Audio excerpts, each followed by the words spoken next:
Esto es Curso de Inicio para Bachillerato 2020, presentado por CECITEP. Soy Enrique Alonso y les doy la bienvenida a la sesión de Química a cargo de la maestra Silvia Espinosa. Comenzamos. Gracias, licenciado Enrique. Vamos a dar inicio con la tercera sección de Química 1. Esperemos que haya sido de provecho todo lo anterior visto y vamos a retomar o a continuar con la información que nos proporciona la tabla periódica. Ayer en la sección anterior comentamos todas las características que nosotros podemos encontrar en la tabla periódica, pero también es importante mencionar que en cualquier tabla que nosotros utilicemos, lo primero que tenemos que hacer es dirigirnos al cuadro de referencia. ¿Por qué? Porque dependiendo de la editorial, no en todas las tablas va colocada la información de la misma manera.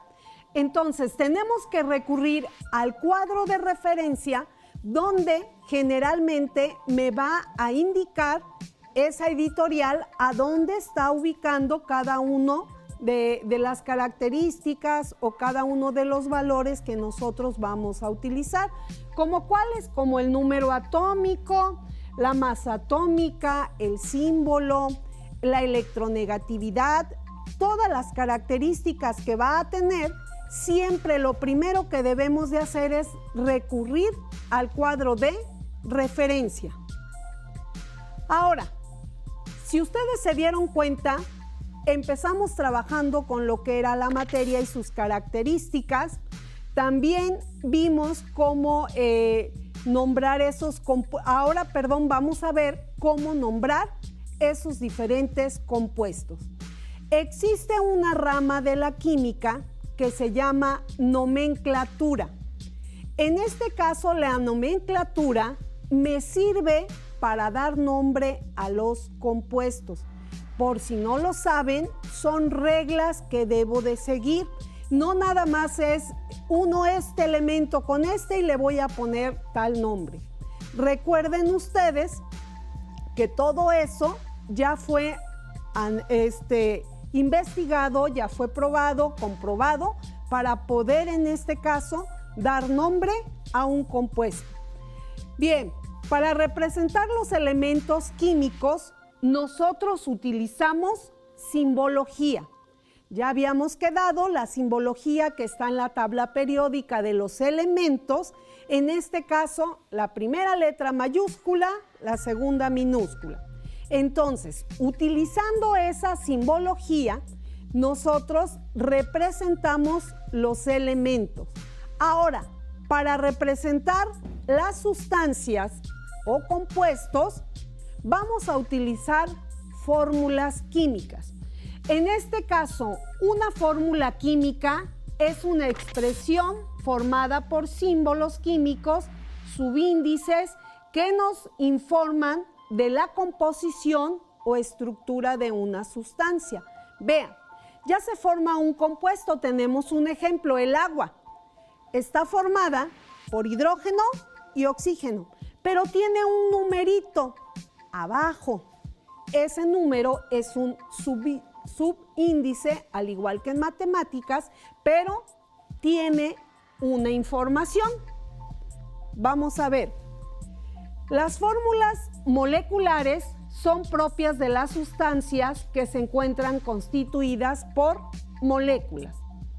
Ahora sí, mencionamos, los subíndices nos informan del número concreto de átomos de cada elemento presentes en la molécula. Observamos el ejemplo y tiene la fórmula NH3.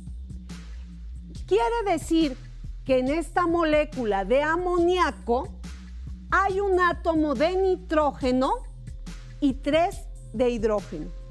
¿Por qué? Porque resulta que al igual que matemáticas, el 1 no lo escribimos en la fórmula, sino con el simple hecho que esté el símbolo del elemento, ya quiere decir que hay un elemento. Ahora, para poder identificar una sustancia, tendremos que saber su fórmula y cómo nombrarla. Para formular una sustancia consiste en escribir correctamente su fórmula química. Y para nombrar esa sustancia es asignarle el nombre correcto atendiendo a las características de su fórmula química. Como les comentaba, no nada más es uno este elemento con este y el nombre que a mí se me ocurra. Existen reglas desde la formación de un compuesto. Generalmente, para formar un compuesto, primeramente va el elemento positivo y posteriormente va el elemento negativo. Es como se van formando los distintos compuestos. En este caso, es importante para poder formar un compuesto manejar lo que es la valencia y el número de oxidación. En este caso, estos datos nosotros los vamos a encontrar en la tabla periódica, ¿sí? Como valencia o como estado de oxidación. Les decía, aparece en el caso del fierro 2 y 3. No tiene signo, al igual que en matemáticas. Si no tiene signo, doy por hecho que se trata de positivo, ¿sí? Y hay elementos que ya traen su signo negativo. Y hay algunos, como en el caso del carbono, que manejan los dos signos, tanto positivo como negativo, ¿sí? Ahora, es importante que nosotros sepamos que la valencia es el número. Me dice que es el número positivo o negativo que nos indica el número de electrones que ganan, pierden o comparten con otro átomo. Y nos dice que muchos de los elementos químicos tienen más de una valencia. Entonces, es importante que sepamos que el número es la valencia, porque es el número, ese número me indica si tiene capacidad, cuántos electrones va a tener para dar o para recibir. Y el signo, este signo, me indica o se llama estado de oxidación. Este se va a llamar valencia, ¿sí? Aunque se trabaja como si fuera un sinónimo. En algunas tablas periódicas solamente dice estado de oxidación y va incluido el signo y el número.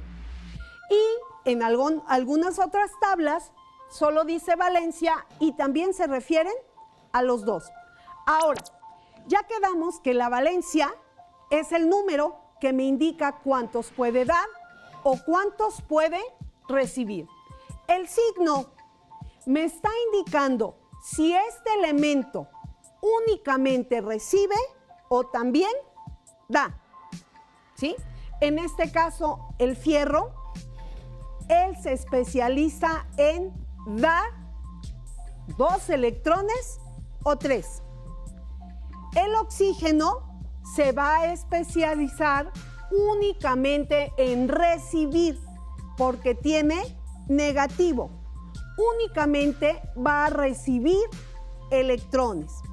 Y en este caso del carbono, que puede dar o puede recibir, ¿sí? Yo a veces les digo, es como el comodín. ¿Por qué?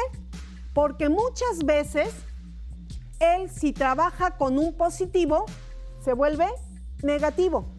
Y si trabaja con un negativo, se vuelve positivo, porque tiene la capacidad de trabajar con las dos valencias. Entonces, mediante la aplicación de las reglas anteriores y teniendo en cuenta las electronegatividades, puede deducirse el número de oxidación de cada elemento en cualquier especie química. Por ejemplo, nosotros tenemos el agua, pero mediante la tabla periódica nosotros podemos darnos cuenta que el agua está trabajando con +1 y el oxígeno con -2.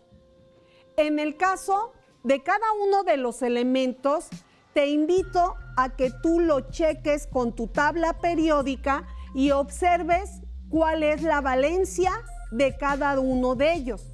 Ahora, si tienen varias valencias, recuerda que al formar algún compuesto, solo está tomando alguna de ellas. No se toman todas de jalón, sino únicamente una. ¿Por qué? Porque resulta que esas valencias deben de dar igual a 0. Las cargas contrarias, ¿sí?, van a actuar para que me dé 0, el neutro. En este caso, cada una de ellas hay que ir observando con qué valencia trabaja al hacer el cruce. Generalmente, para formar un compuesto, primero se escribe el elemento positivo, en este caso, el fierro. ¿Con qué valencia puede ser cualquiera de las dos? Tomamos el 2. Luego, lo voy a unir a un elemento negativo, que es el oxígeno. ¿Con qué valencia? Con -2. ¿Sí? ¿Para qué me sirvieron los signos?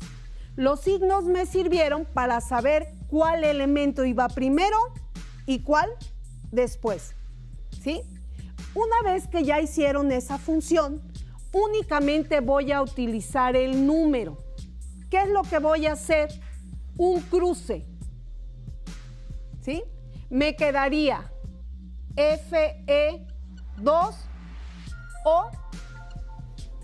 pero como los dos son números pares, se simplifica. ¿Cómo? Dividiéndolo entre 2. 2 entre 2 a 1. 2 entre 2 a 1. Y esta es mi fórmula, ¿sí? Ya hice el cruce, ya simplifiqué y me queda de esta manera. Entonces, siempre se va a tratar de que al formar un compuesto, primero vaya el elemento positivo y luego el negativo.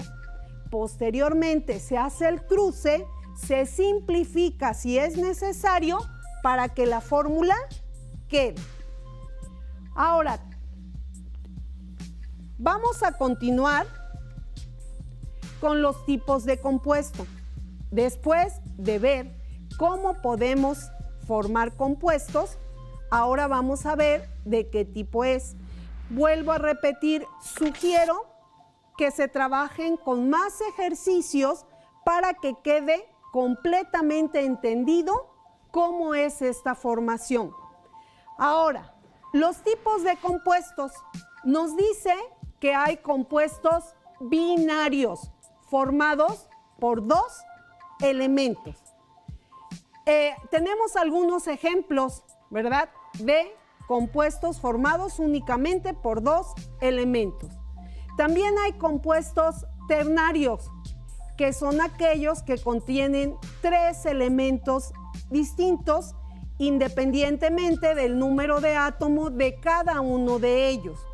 Aquí vemos los diferentes ejemplos que podemos nosotros checar que tienen tres diferentes elementos.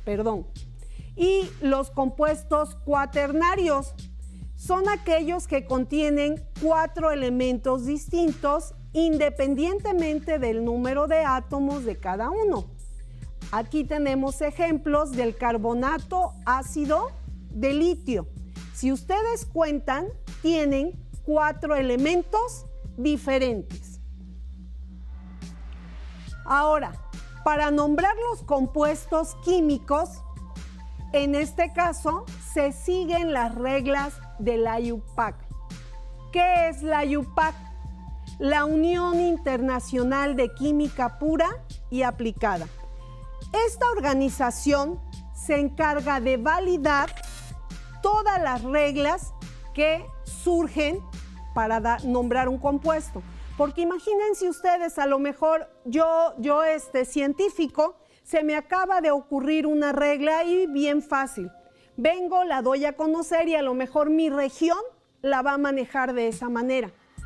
Entonces, imagínense que en otro lado sería distinto. Y lo que hace la UPAC es validar, comprobar que sea funcional, y si es funcional, es aceptada, la da a conocer y se utiliza a nivel mundial, ¿sí?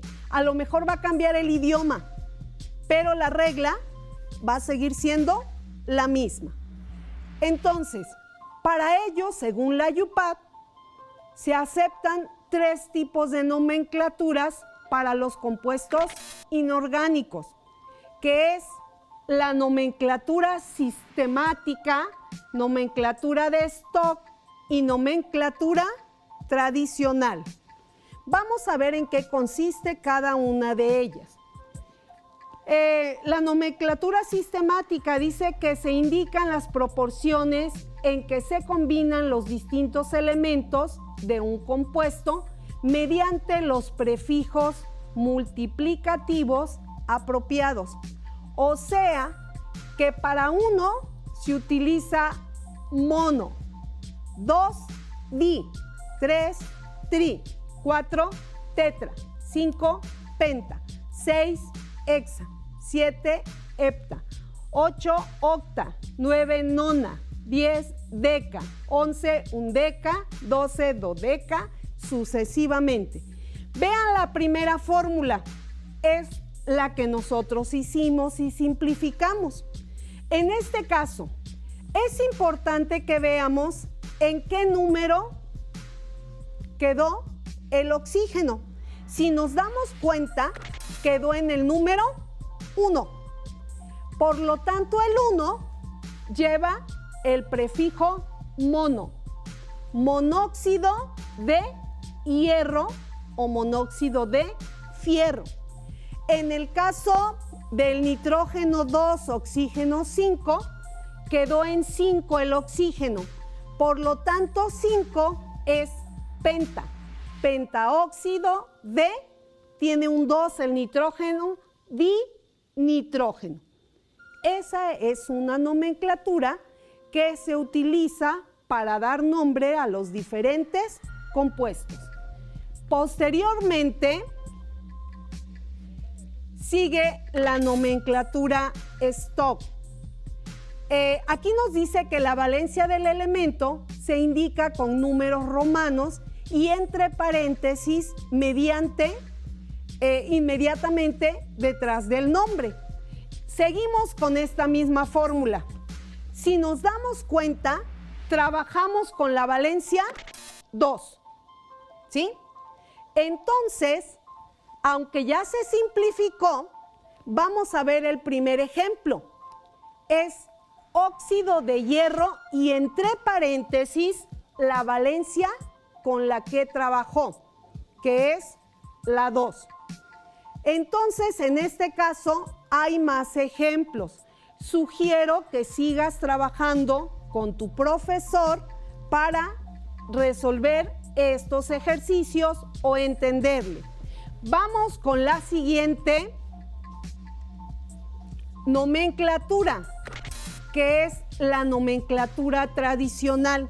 ¿Por qué se le conoce así? Porque es la nomenclatura más antigua, la que se utilizó a partir de que se empezaron a formar los compuestos. Y dice que para poder distinguir con qué valencia actúa cada elemento, se utilizan los prefijos y los sufijos. En este caso, generalmente, aquí en el ejemplo, tenemos un elemento que es el cloro que tiene varias valencias. Y aquí nos dice que van a ser una valencia, 2 valencias, 3 valencias y 4 valencias. ¿Qué se utiliza? El prefijo hipo y la terminación oso. El que sigue oso, el que sigue ico y el más grande per ico. Vamos a ver ahí los ejemplos. Estos son ácidos, ¿sí? Al formar estos ácidos lleva la palabra genérica, que es la familia a la cual pertenece. Y va a ser ácido, la valencia ahí es la más pequeña, por lo tanto va a ser hipocloroso. La que sigue es ácido cloroso, la que sigue ácido clórico y la que sigue ácido perclórico. Si se dan cuenta, en la tablita nos habla de valencia menor y valencia mayor. Ahora, no te desesperes si no entendiste claramente. Recuerda que esto es una pequeña introducción para lo que vamos a ver durante el semestre, que va a ser con mucha más calma y un poco más explicado. Solamente es para que recuerdes ciertos términos, ciertas reglas que tú ya viste en la secundaria. Bien, otro término son las moléculas o iones. Dice que los átomos tienden a combinarse entre sí de varias maneras para formar las distintas sustancias puras, elementos y compuestos. Las unidades que sirven como bloque de construcción de dichas sustancias son moléculas y iones. Vamos a ver qué son cada una de ellas. Las moléculas. Dice que una molécula es la unión de por lo menos dos átomos en una colocación definitiva que se mantienen unidos a través de fuerzas químicas, o sea, a través de enlaces. Recordaremos que hay enlaces iónicos y hay enlaces covalentes. Y entonces existe una atracción que los va a hacer que permanezcan juntos.